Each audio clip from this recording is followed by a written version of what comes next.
So I'm Cully, an artist based in Dundee, and I'm one of the people behind Nomas projects with Owen Daly, who's not here.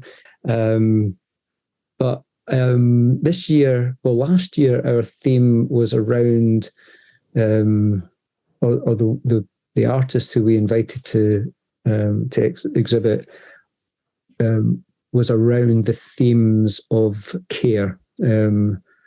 And this year we kind of developed into more of a kind of artist involved with socially engaged practice. And so we're delighted to be working with Lou Davis for this exhibition, which is on at the moment, and it's on until the 25th of October. Lou's an artist and a printmaker. She's based in Edinburgh. My recollection, I don't know what if Lou remembers this, but my recollection of meeting Lou came a number of years ago through a mutual friend who's here, Heather, and who introduced us at an arts conference. Is that how you remember it, Lou? Yeah, I think that's the first time I met you. Yes. Yeah. And over the years, I've got to understand a bit more about Lou's practice just in meeting with her. We call it studio visits, but I've never been to the studio, but just through show and tell and chatting.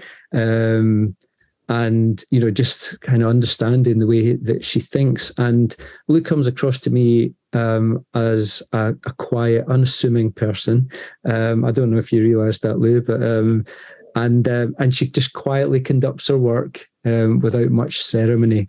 And I think that this kind of gentle approach meant that it takes a wee bit longer to discover, or for me anyway, it took a bit longer to discover and to learn to appreciate the depth and the multiple skills that she has across not only different artistic techniques, but in different academic disciplines, and also the way that she thinks philosophically. So this exhibition at Nomas, Forgive Them Their Debts, there is a longer title that we had to cut it short to that because Lou's doing a PhD at the moment, so, you know, a big long title. And we were like, oh, we might have to just make that a bit shorter. It's a selection of works that I first saw when Lou had an exhibition at Dundas Street Gallery in Edinburgh earlier this year. Now, there's an obvious, if you've seen Lou's work, there's an obvious aesthetic appeal, but I was also attracted by the depth of research into the subject of justice that had influenced the output and how the patterns were created in her work. Lou says that she is drawn to pattern, repetition and complexity. So each work begins with a drawing, and these create rubrics to follow, which turn simple ink lines into complex structures. The drawings are then developed into screen prints, lino prints, and more recently into watercolour paintings. Lou's work explores topics of justice, economics and well-being, and our current work looks at economic trends and policies in light of historic understandings of debt, wealth, and economic inequality. So Lou's background is actually in mathematics, theology, and community work, and these come together in the prints that she produces. Lou's developed her practice since 2005 alongside a career in community arts development, where she worked with community groups, charities and religious organisations who are using art to foster community cohesion and aid mental health. The Leith School of Art was mentioned earlier, and Lou studied printmaking at Leith School of Art as well. She's now a member at the Edinburgh Printmakers, and she's about to complete a creative practice PhD in theology at the University of Glasgow. And she's using printmaking, it's a practice-based PhD, she's using printmaking as her primary research medium. So we're in for a treat this afternoon. I think we're going to get a special tutorial as well, kind of visual tutorial from Lou. And so I'm just going to hand over to Lou now. There will be opportunity for discussion when she's finished, as we normally do. If you've got any questions as they come up with things, just put them in the chat and then we can come to them. And we're a small number here today, so we can maybe just, have an open chat at the end. And so over to you, Lou, and thank you. Thank you all very much. And yeah, thank you to Cully for organising this and for inviting me to be part of this project as well. I'm terrible at keeping to time, so I would like to ask Cully or anybody else, if you start getting bored, if the dinner's ready, and I'm still talking, then please let me know. I've got a few things to share with you today. I'm going to talk a little bit about the work that's on display currently at Nomas, and I'm going to talk to you a little bit about my practice as well. So the work that's the prints that are there are ones that have been done as part of this PhD that I'm working on. If you're not cognizant of what a practice-based PhD was, and I didn't know before I started one, it's where you spend a concentrated amount of time in the studio developing work on a topic or theme, and then submit that for a PhD. And you're generally submitting your creative work as the outcome of the PhD. And there is an opportunity to provide some writing that goes alongside it that is kind of explanatory, that explains it, and kind of gives a commentary to it. Over the course of the last few years, I've been producing a number of these prints broadly on topics of debt relief, and economic inequality. I kind of started out with a premise, and then as I started reading around the subject, and as I started getting more aware of different topics and different nuances, the themes developed. The prints that I have on display are from the latter part of the PhD. So there are some earlier works that are more exploratory. I wanted to share with you, first of all, in creating the work that I've been doing, I've been curating lots and lots of different influences. And some of those have been around creative writing, around debt and consumerism and economics, and my kind of own personal responses to that. So I wanted to share with you a little bit of creative writing first that I have written as part of this project. Run from the car over the dunes, through the grasses that sting your legs, to the white sand beach. The sea is waiting for us, cold and green on a blue sky day. We are not concerned with the expanse of it, only the white foam fringes. A pause to make preparations, removal of shoes, trousers, behind a towel if needs be. How far will we venture? The mental preparation too takes time. The cold freezes the mind before the skin. Adjust. This is safe, though every step needs careful planning, avoiding jellyfish and sharp stones. Stand still and feel the pull of the receding sand at your feet. They are quickly buried in the wash. Jumping the waves as they arrive is a game we play and always lose laughing. We can't outrun the sea. Later, I encounter a different sea.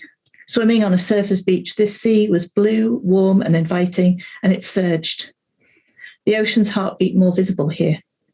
To swim in it was euphoric, rocked in bountiful arms. I loved and she loved in return.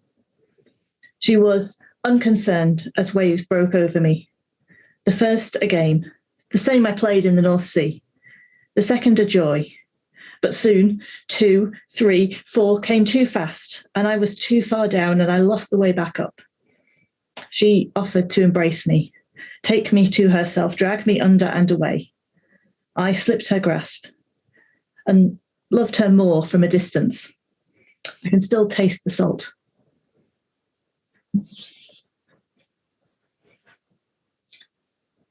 So I wrote that because I was reading a lot about debt and debt relief and about government debt and all sorts of kind of grand topics. But it needed to kind of connect with me. And I felt that I needed to be able to remember a place and a time when debt had a personal effect on me. And I thought about a time when I was a young adult and had got a credit card for the first time and used it to be able to buy things I wouldn't have otherwise been able to afford, like furniture for our first flat, or my cousin got married in America, and it enabled me to go across and see him get married. And it was great, except that very soon the low amount that I was earning and the interest on the credit card started building up, and soon it wasn't fun anymore. And I was very privileged and very lucky, and I was in a place where I was able to ride it out and I was able to escape. But I'm aware that not everybody is in the same position. I got a better paying job, and I've been very, very careful with credit cards ever since then. But not everybody is in a position to be able to do that, to afford that. And it doesn't just affect individuals as well. It affects corporations, it affects governments, and debt is a very powerful but very dangerous tool that we can play with. So I'm going to talk a little bit later about debt, but I just want to leave that with you there, and I'm going to come back to it once I've talked to you a little bit about my process. So I'm going to switch cameras now. And you should be able to see, oh, hang on, that's upside down. You should be able to see a picture of my desk. So this is me. I am still here. I'm still talking to you. You're just seeing a picture of my sketchbooks on my desk instead. So let's see if I can make this bigger for you. There we go. Hopefully you should be able to see that. Yeah, that's good. Good. So I've kept sketchbooks for as long as I can remember, and I've never used them particularly for sketching pictures of things. I've used them for collecting patterns. And this one here, I made this on a train journey. And I started out by drawing a line here, which I thought was like, oh, that's like the horizon line. And I just started drawing lines closer and closer. And because I was on a train, every time the train shook, my hand wobbled a little bit. And so I've kind of collected these little wobbles, and then they get bigger and bigger and flow and become more chaotic as they go down the page. So I collected that pattern. I thought that's quite interesting. I'm going to kind of stick with that and see if I can do anything with it. So I made some variations on it. And this is what I do. I get a pattern and I will go, oh, that's quite interesting. I wonder what happens if. And so like for this one, I was like, oh, I wonder what happens if I start with a circle rather than a straight line. And then I can go off in different directions from it. And I just keep sketchbooks of all these different patterns. And some of them are more finished than others. Some of them this one, I thought, oh, I quite like this one. I can translate this into a print pretty much straight away. Other ones are more sketchy. Other ones I'm not too happy with. Some of them aren't very interesting. They don't seem to have very much movement and dynamism with them. But when I'm making a sketch, I always kind of have this little running commentary in my head, which is, oh, I wonder what happened if you changed this. I wonder what happened if you changed that. And then I create this kind of list of possibilities for future sketches. So and then I did a whole range based on triangles. Very similar things. And the prints that I've made are based on these sketches.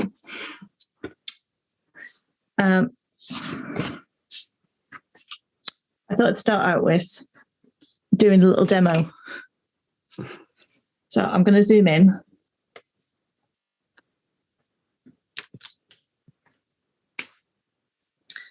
And I've got a few different patterns that I've used over and over again.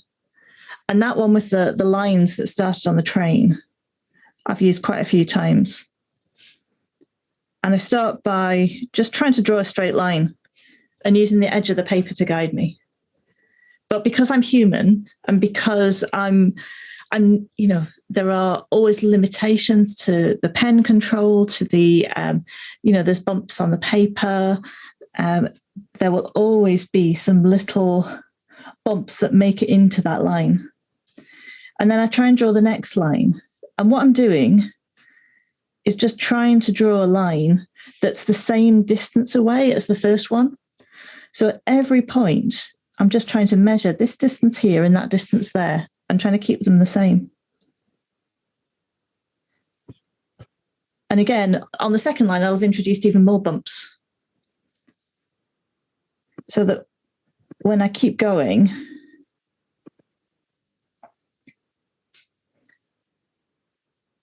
and keep adding lines to this pattern,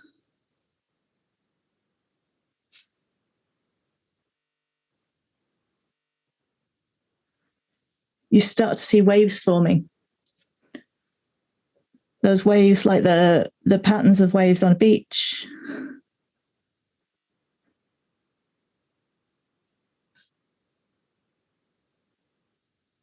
Just like interesting organic shapes start to appear. And as you continue, they kind of take on a mind of their own, and they start to develop patterns that you can see traveling throughout the design. So I started with this pattern, and then I moved to triangles like these. And then I started doing patterns like this. So this started as a very quick way of drawing triangles, but then it became these little loops. And I've used these little loops in quite a few different prints. And people always say they look like lace or crochet or something like that. So I've got one line, and then I draw another line on top. And I've got one rule, which is the bottom of one loop should always sit in the gap between the loops on the row below it.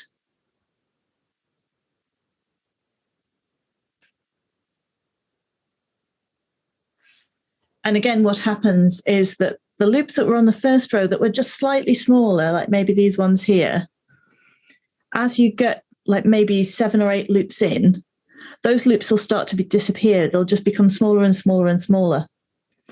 And the ones that were bigger, like these ones over here, will start to become bigger and bigger and bigger. And they'll start to eat the ones next to them. So I create these patterns and I put them in sketchbooks and I go, okay, that's interesting. I'm not quite sure what I'm going to do with it, but it was a fun pattern to make. But then when I've done reading and when I've got a concept and when I've got something that I want to create that's more substantial than this, I come back to these sketchbooks and I look through them and I look through and I find patterns and I ask kind of, what does this say? What does this have anything to say? Is this is this useful in any way? So I'm going to show you a couple of prints that I've included in this exhibition that use some of these patterns, and I'll show you how I've taken the inspiration of this plus some of the reading that I've done around debt and economic inequality and how those feed into the prints that I've made. So this print is called Grace. And I made it shortly after I'd made that first sketchbook drawing with the wiggly lines on the train. And I made it because I'd become to see that the pattern that I'd created could be used as a metaphor for the way that a kind of a personality or habits or traits develop over time. The way that one little wiggle in one line becomes amplified in the next, or it's occasionally cancelled out. But that the way that your practice, your everyday practice, whatever it is that you do and whatever you consider to be important, whether that is an art practice, whether it's sketching every day, or whether it's your personal practice, whether it's a prayer practice or just a way of being that you repeat over and over and over again, it forms you and it forms character and it forms habits.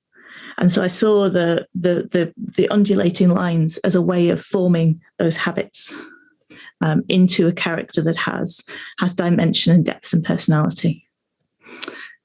And around that time, there was an exhibition at the Holy Biscuit. I don't know if you know it, in Newcastle. It's called something else now. But they were working with probationers, and they worked with them to develop artistically. And they asked a wide range of artists to respond to the theme, "Your deeds don't define you." And obviously that's something that's really important for probationers who are kind of, having a second chance on life. The idea that what you've done may not be integral to your personality and you always have a chance to change it is something that's really powerful.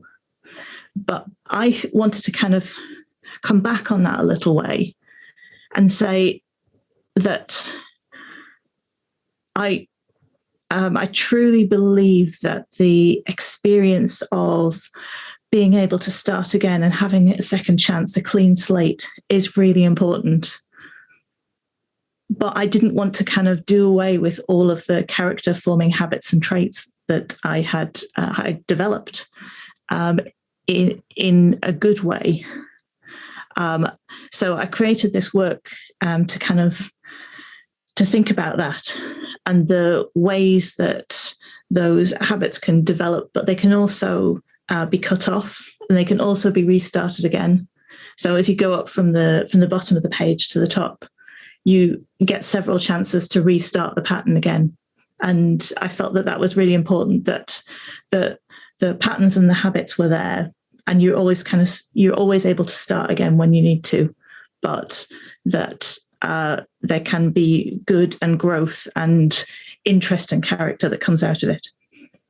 So having used these lines, this line pattern, as a way of thinking about change and personal development, when I came to thinking about kind of global inequality and the things that are linked to it, I wanted to ask a question about how possible it is to change something. So, yeah, there we go. So this work is called Change, and I began with those same lines. And for me this time, they weren't necessarily about an individual's characters and habits, but they were about kind of planetary economics and the way that we exist as a society and the ways in which change might be possible. And I was thinking about economics when I started it, but maybe about halfway up the drawing, I realized that possibly I was thinking more about climate change and the way that change of our economic system might enable us to think about change that would benefit the planet. I find it really hard to change a pattern once I've started it. So I can fill pages with patterns, but I find it really hard to create places where the pattern changes. And so with the one previously, the only way I could think of to change a pattern was to cut it off completely And I didn't want to do that. I wanted to be able to say, okay, there are places of transition, and I wanted to explore those transitionary places. So what I did in making this screen print, in making the drawing for this screen print, was just draw a circle and say, okay, I'm going to do this pattern that to me symbolizes the way that our characters and habits form. And I want to see if there's a way of changing them. And actually, I was thinking a little bit about Weight Watchers, because I did Weight Watchers a few years ago. And I realized that I'm really bad at changing those habits and that character without some kind of rules and guidelines. So I, on the outside of the circle, I let the patterns form naturally, using the rule of trying to make the gap between the two lines the same all the way up. But then underneath the circle, I placed a pattern of ruled lines, and I changed the rule within the circle to just say, okay, within the circle, I'm going to draw a straight line. And I'm going to draw it as close as possible, as straight as possible, using the ruled guidelines that I've put down as a guide. And so for me, this the transition was easier than I expected. There were a few areas where it's a little bit ugly in the transitions, but actually I found that this came really beautifully simply. And I left it unfinished. So I wanted to kind of say that this is an idea that could have so there are ideas where you can create a space where the rules of life are different. And I thought particularly of the idea of Christians thinking about the kingdom of God as a space where the rules of life are different. And in Christian communities, the rules of life are different. And that you create these kind of sacred holy spaces where the normal rules of the normal expectations are set aside in terms of loving your neighbor as yourself. And you create different expectations within that space. And environmental activists and political activists have a similar idea, and that is the idea of the seed of the new world being grown in the shell of the old, so that you create a new community within the world as it is, and you allow that to grow, and that will eventually come to fruition. But after making this, I did have questions about bubbles and what happens when you do kind of create a space that has different rules and different expectations. And things might be more equal in that space, but does it have any effect on the world around it? And I made a slightly more pessimistic version of this. Over the last 2 years, we've had an unexpected opportunity to test this out. Because due to the pandemic, we had a lull in normal economic activity, where I don't know what it was like for you, but a lot of work was stopped. A lot of activity was stopped. Nobody was going anywhere. There was a time where things were different, and there were very good reasons for that. And for many people, it wasn't a good experience. So for me, this is an example of kind of being careful what you wish for almost. And also I've called this print Bubble. So it's a smaller one because I made it at home and not in the communal print studio. So I made smaller prints when I was working from home because I was like limited in the size of things I could make. So I made this print. And it was about what I felt in those early stages of lockdown, of kind of these really kind of rigid rules, creating space for silence and for exercise. Really valued being able to go out and experience having a walk every day, and really valued like the smaller things in life, but knew that it came at a cost and that it couldn't last. So for this one, I went on and I carried on past the bubble to see what would happen.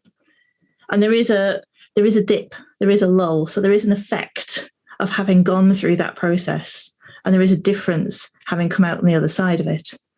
But you can see that over time that would level out, and if nothing else changed, then the pattern wouldn't change at all.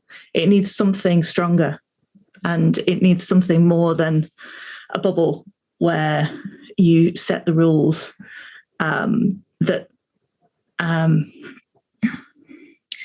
it needs something that can have a greater effect.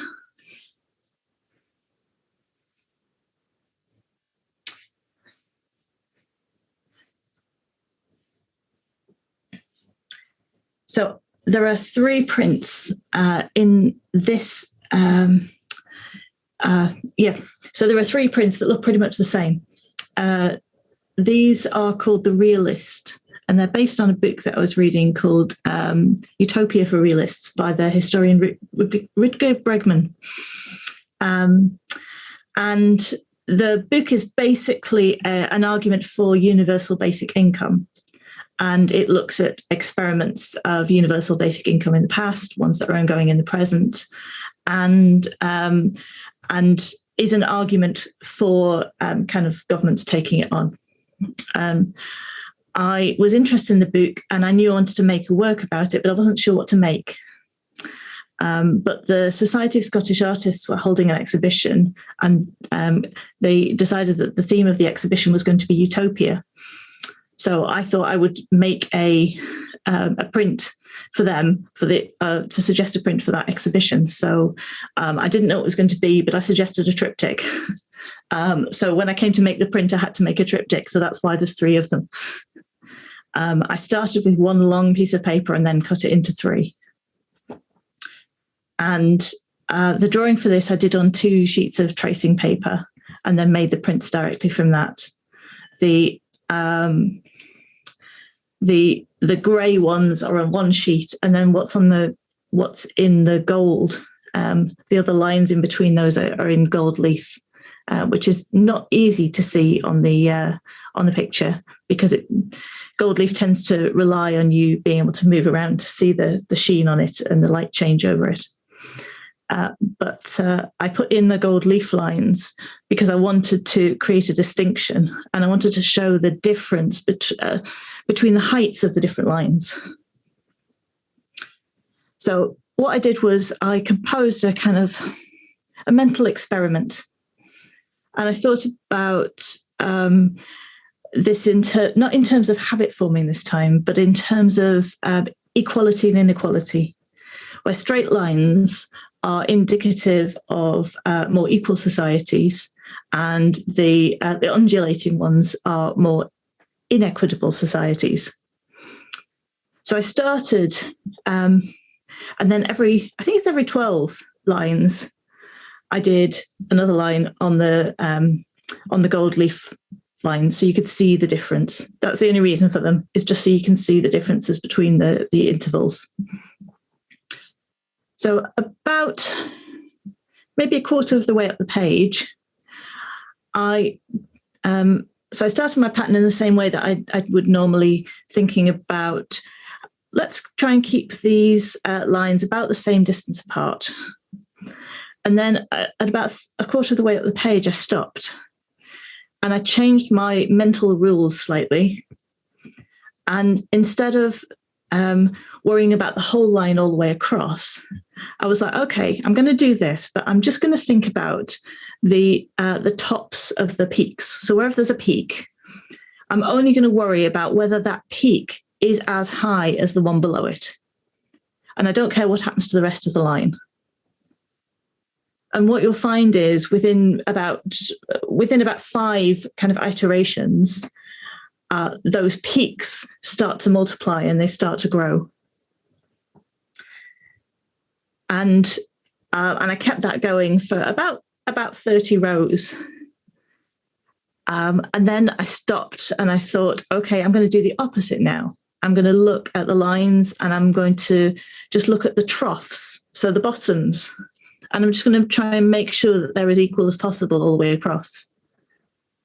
And with less than a dozen lines, we've almost got a flat line across the top.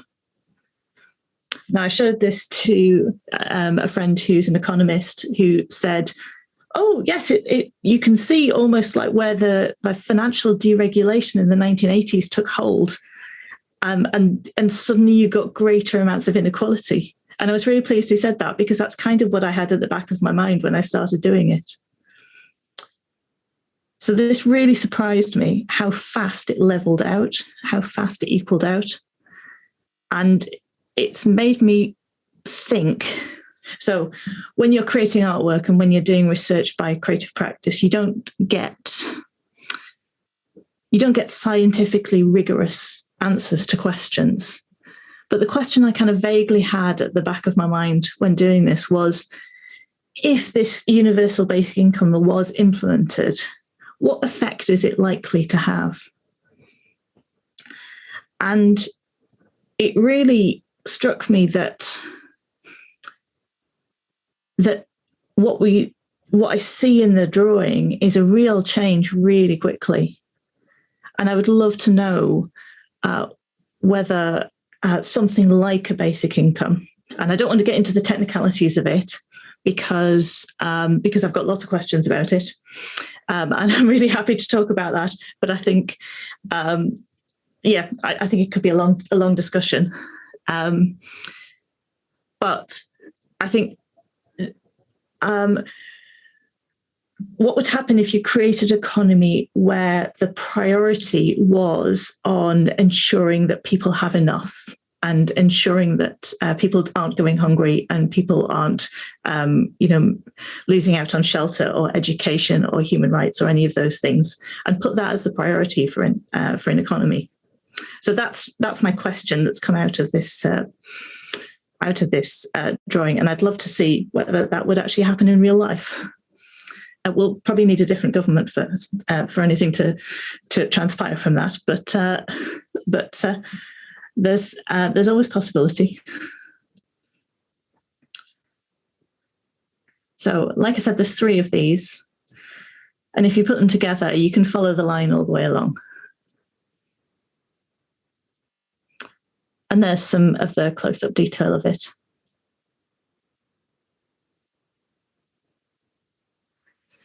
And this image here is called 7 by 7. So this image is really based on that loopy pattern. And in it, I started asking about the effects of debt and what happens if debt gets cancelled. So this is where the Forgive Us Our Debts title comes from. And it's not actually mine, I've stolen it. It's from a book by an economist called Michael Hudson, he's really he's an economist who is maybe, he's interested in the economy, but he's also interested in economic history.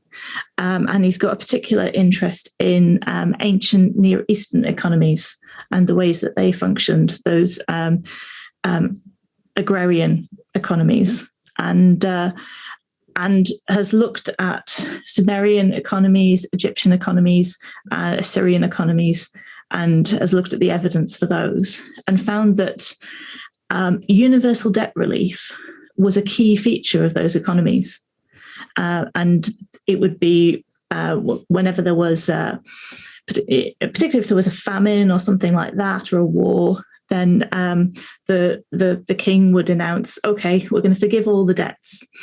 We're going to start again. We're going to redistribute land, and we will have a reset, an economic reset.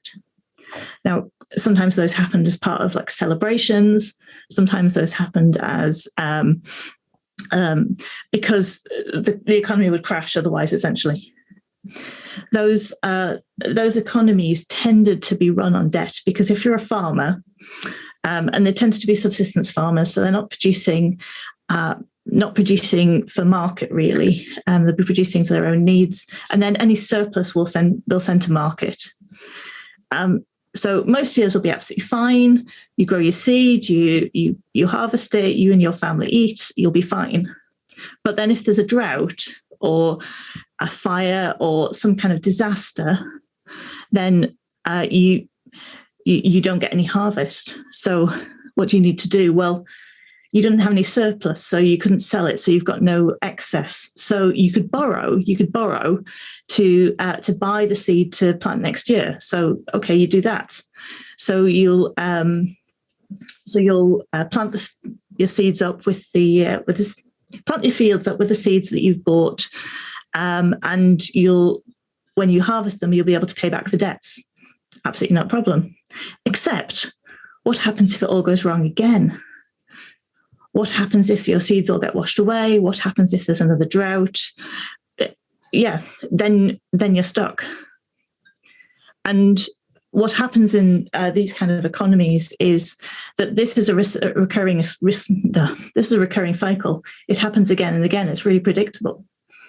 So what governments need to do is to have an outlet that allows debts to be forgiven whenever they need to be, that keeps people from starving, essentially.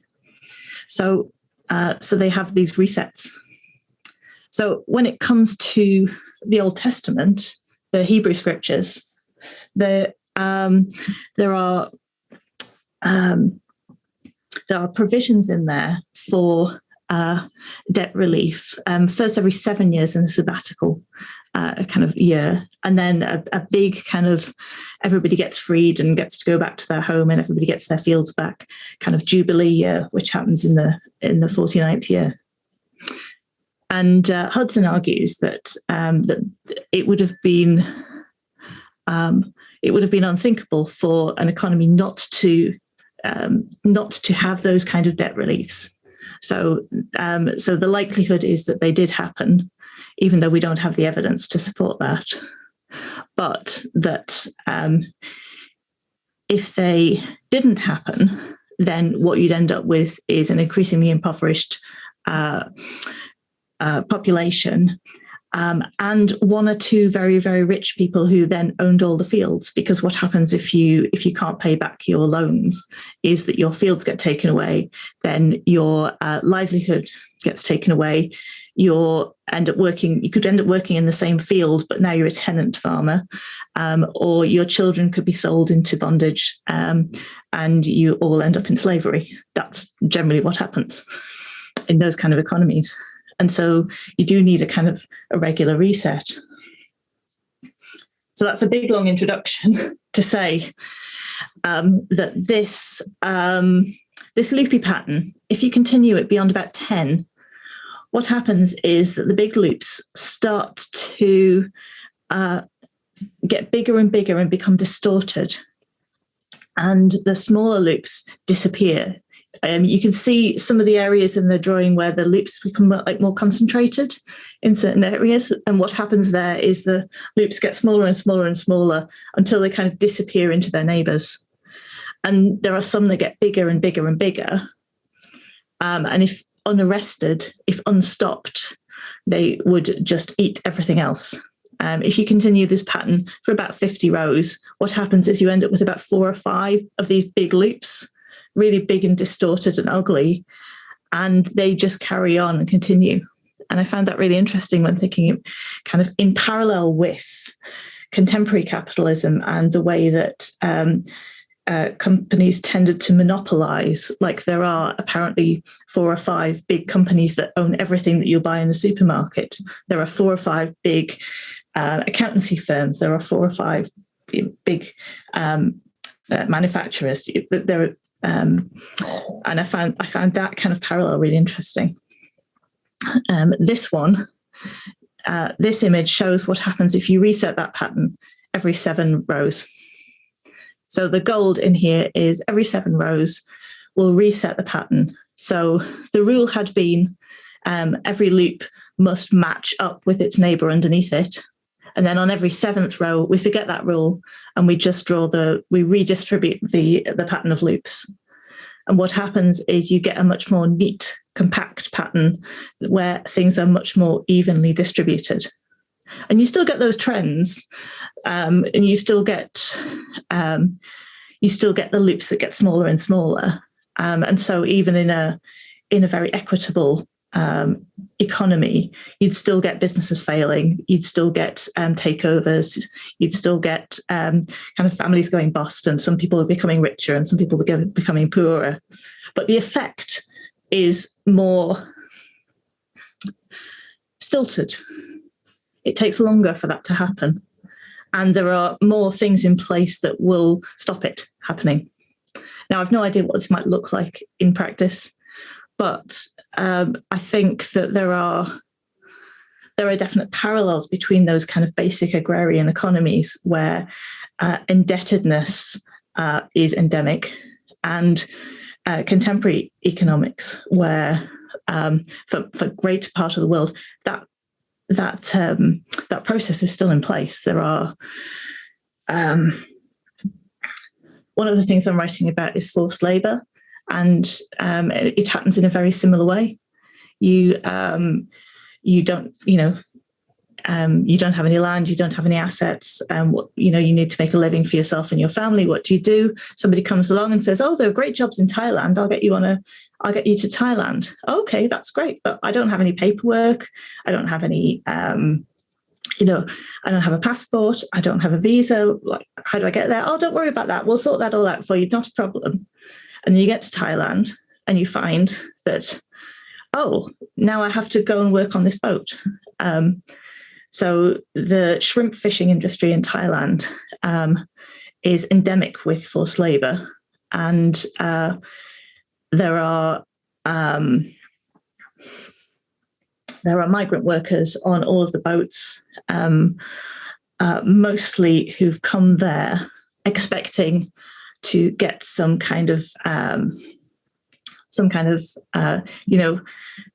good work and to be able to pay for their families. But instead, they arrive in the country and they're shipped to a place and they're told, you need to work for this people, and you're not actually going to see any wages. Well, why not? Because you need to pay the fees for your transport, for your documentation, and you end up working. And they've found people chained up on boats for 30 years, and this is going on in the world today, and it's all tied in with the food that we buy and the economy that we have.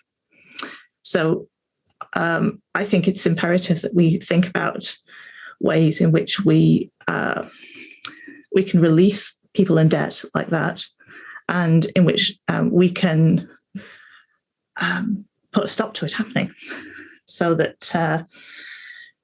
indebtedness is not an excuse for anybody to be hungry, to starve, to lack shelter, to lack health, to lack education, and to have freedom. So, how are we doing for time? Well, that would be a good place to break in terms of people asking questions, I think, Lou, just because we're running out of time now. But I want to just give opportunity for people to ask questions, really. What I really appreciate, Lou, in that is just how succinctly you have helped, well, certainly me, but I'm sure others, to understand, the economy and how it works, and almost coming from where you showed us that drawing, your very first line on that square bit of paper, and then the lace kind of squiggles. And the thing that struck me about it when you said, if you keep going that way and move into eventually they will be eaten up, and that just really struck me about how it happens, where the little thing gets eaten up by the big things. But what I find really striking, Lou, is that research has come. I mean, it's a perfect example, I think, of a practice-based research PhD in terms of how pattern has allowed. You've done a pattern, Yeah. And then that's allowed the depth of thought that's come out, and then the research that goes into that. And I suppose, yeah, the question that you're asking is, or what you're showing, the evidence of that, and comparing a pattern and how that relates to real life in terms of what's happening economically. The question is, okay, how does that get changed? Because you can show the evidence, and you're showing it through an artwork. I mean, that's the thing. Until I understood the depth behind and the research behind it, I just thought I was looking at, aesthetic pretty patterns, and so taking that research onto like a political level, I don't know if that's something you'd be interested, but I want to. So that's just my reflections there. But Patrick's asking a very practical question. Lada had to leave, but she just says thanks very much as well. I think at the start she said she was only stay for half an hour, so you've obviously kept her longer. Yeah, she's late now. But Patrick's asking just a practical question: is how do you transfer your ideas to print? Right. Well, I've got an example here. If you want to see it, I can show you that. So that's one. So. Great. There we go. So this is a print that I made a few weeks ago, really. And I'm using the kind of the triangle pattern here. And that's kind of grown. And I drew that directly onto tracing paper. So this is the actual original drawing for this one. And then the background here, the color behind it, I realized it needed something a bit more, it needed some depth. So I wanted to put a layer behind it. So I traced it and painted it all out in India ink. So that's the background layer. And then it needed something else, partly because I always have to include some gold leaf or something somewhere. So I just cut out a circle out of card. And that's what I used to create the circle. And then the screen prints. So what you would do is you use these to create a stencil on a screen. So screens are covered in mesh, and I coat them with photo emulsion. Place the stencil in between the screen and a light source. And where the light source passes through, it hardens the emulsion on the screen, and everything else remains soft, and you wash it away, and that creates a stencil on the screen. You push ink through it, and you can push ink of different colors. So the background layer I did here first, and I used burnt sienna and a Payne's grey and created a blend of those colors and printed that one. And then I did the gold leaf circle. Actually, it's copper leaf on this one. And I print in exactly the same way, but I print with an acrylic size for that one. And then I apply the gold leaf on top. And I use like books of metal leaf like this. And I've got various different ones. Some of them are actually all precious metals. This one isn't. This one's like a kind of brass. It's called Dutch metal, Schlag metal. And it's really nice and smooth and shiny. And then I'll burnish it. So I'll go over it with a kind of like a scrubbing brush almost, and that takes the real intense metallic shine off it, and it kind of dulls it down, but it also gives it a little like a soft sheen to it. And then I print the third layer over the top, which is the line work in this case. Mm-hmm. So that is that's a great tutorial there in terms of how that works. For if anyone doesn't know screen printing, hopefully that was helpful for you, Patrick. But that was really clearly explained there, Lou. Thank you. Lou actually does tutorials as part. She's doing her PhD. She makes the prints as part of that, but she also does tutorials. Which maybe, Lou, you could put if there's a link to that, like when you do tutorials, if people were interested, they could maybe join in sometime. Yeah, so I actually have a YouTube channel, and I do all sorts of art tutorials on YouTube. And I've got some ones there about how to screen print. So all the basics of screen printing are on there. But mostly what people want are kind of things that are pretty. So so I can show you, not that one, this one. There we go. So this is the kind of things that I'm producing on those tutorials. So lots of kind of street scenes, and then some like how to make patterns, and lots of watercolor, and lots of kind of colorful and simple ideas for beginners. Yeah, that's what I was meaning earlier when you realize the kind of multifarious, if that's the right word, skills that we have. Not least in just being able to coherently describe your work the way that you have done today. So PhD then. Has anyone got any other questions for Lou? Yeah, Carly, I have a question. Yes, Peter.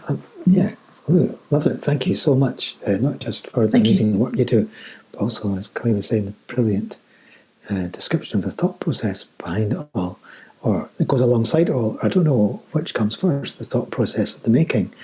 I'm interested in that, where the practice-based research, the pattern making, and the reading coalesce. What influences which comes first? How do they work together? What's the experience of that? I'm curious about that. I'd love to hear a bit more about that. So mostly it's excuse me. So the kind of the process of making all of these patterns and keeping sketchbooks is kind of like goes on behind the scenes, and that happens all the time. And it's not really particularly linked to anything. And then occasionally I'll go, I want to make a print, and it doesn't need to be about anything. So some of the prints that I've made, I'm just making them because I think they're interesting in terms of shape and form and color and those kind of things. But for the practice-based research, what I did was I started with the reading, and I just started kind of almost indiscriminately looking at different texts and collecting references and doing some creative writing, and actually what I'm writing up for these is kind of a collection of a lot of these influences. So for some of the works, there'll be like quotes from books that I've been reading, and some of those will be theological books. Some of them are about kind of biblical studies. Some of them are about economy. Some of them are more about social issues. And then there'll be other things that I found that seem to resonate with them. Sometimes they're just snippets of conversation. Sometimes they're other artists, and I've been particularly influenced by a way that they've worked. So there's an artist called Catherine Clark, who's based in San Francisco, who does a lot of, she does textile-based art. And she does kind of a lot of kind of political mapping. I first came across her when she did works about foreclosures in the States. So she created work, a series of quilts, and she made maps of areas, and then every lot that was foreclosed on, she did in red. So you saw like this pattern of foreclosure, and she just picked districts at random. And some of them were more wealthy districts and some of them weren't. But you saw this pattern of properties that had been foreclosed. And she's done other work like that as well. So it's kind of finding works like that and kind of like noting that I've been influenced by that. But actually going, okay, well, I'm gonna use those ideas, but do it in a different way. So I spent a while reading about gold and about coinage and all sorts of things. And then something will get, often the decision to make a print will be something quite emotional. So there'll be something that I've read that's angered me or excited me or something like that. And I'll go, okay, this is the thing I need to make a print about. And then it takes a while of different sketching and trying out different ideas. I quite often make digital mock-ups, so I'll take some of my sketches and turn them into different colours to see how they might work together, and then eventually the process of printmaking tends to be quite divorced from that. So when I'm actually making the print in the studio, it's really technical. It's really just about what colour does this need to be, what consistency of ink do I need, how many copies am I going to make, and what paper am I going to use, all those kind of questions. Lou, thank you so much. What's lovely is your process and your practice is beautifully holistic. It takes in everything that you do. I love it. Thank you so much for that. Mm-hmm. Oh, thank you. Thanks, Peter. That was a great question as well, just to hear how you responded to that as well, Lou. Yeah, I've got a question. Thanks so much, Lou. It's been really fascinating. I loved at the beginning when you were drawing the lines and looking at the kind of the randomness, as like a wave is created with movement as you were on the train, and kind of that idea of like spontaneity and chance and randomness in the universe, kind of like also kind of existentially or like philosophically, like the kind of that whole element, but then also the calculation and the measurement and like you being a mathematician. And I love that kind of juxtaposition that you use so well. And does that kind of reflect some of your own worldview or? I think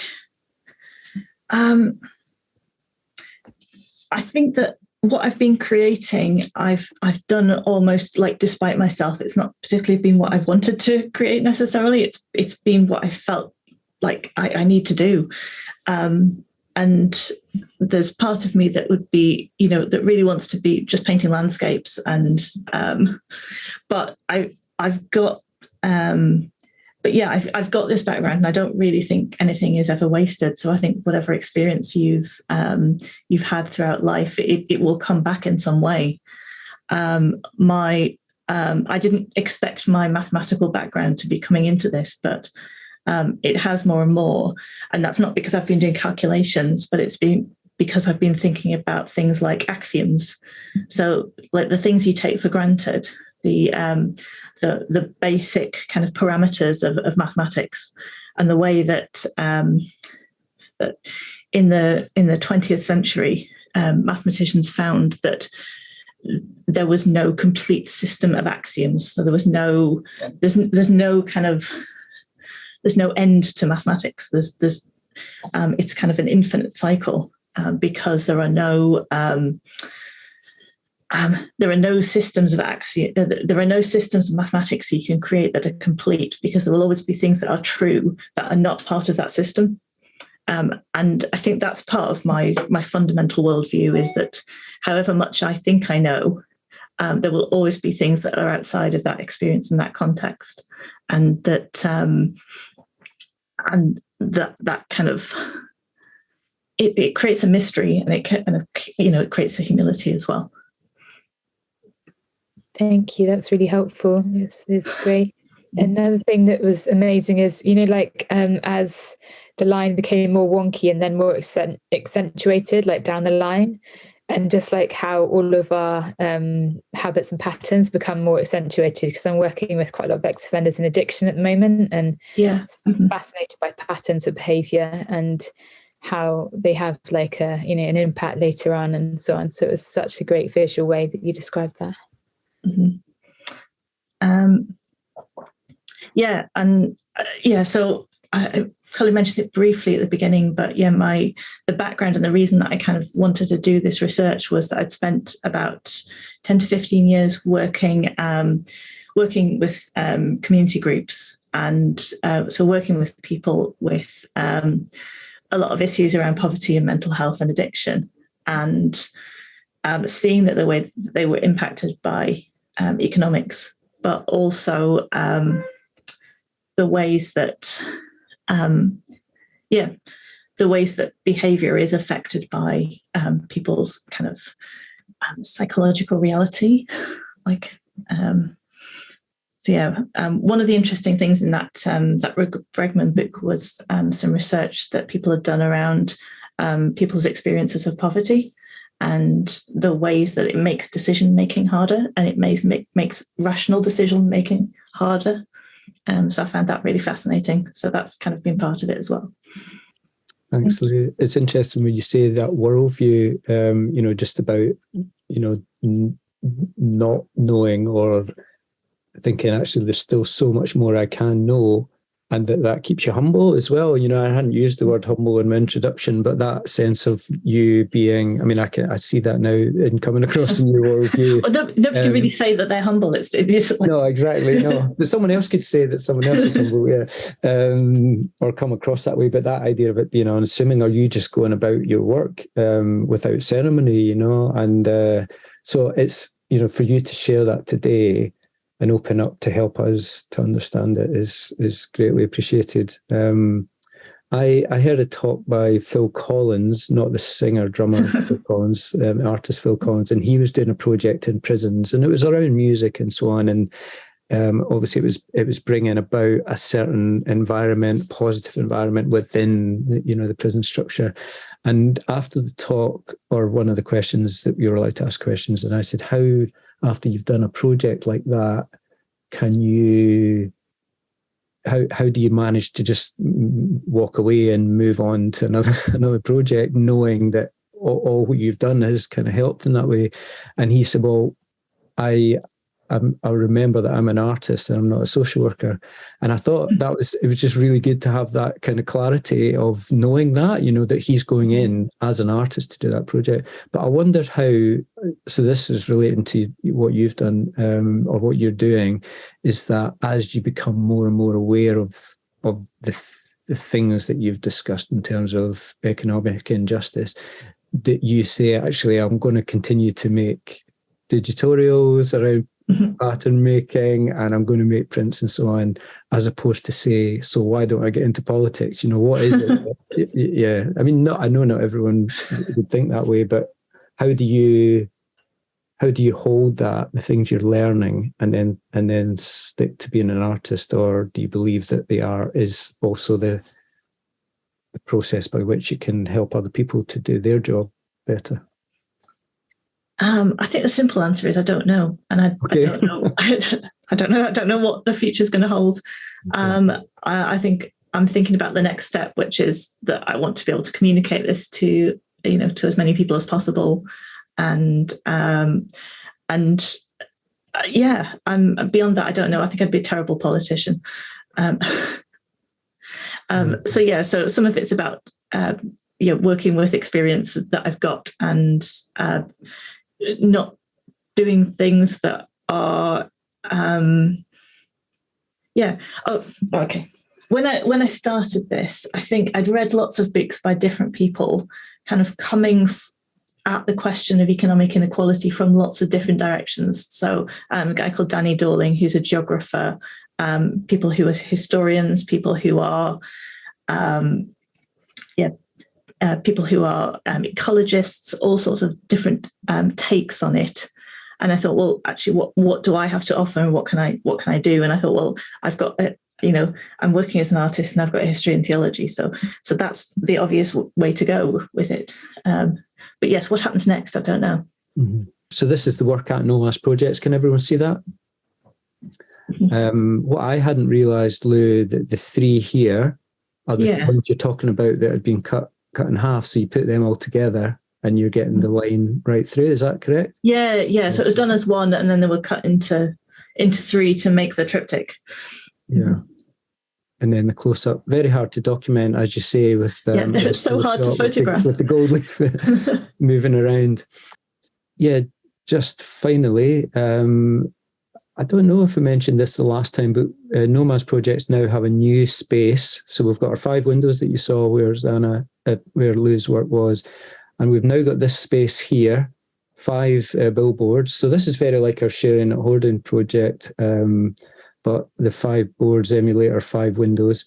And if you walk about 30 yards that direction, you're opposite the train station in Dundee.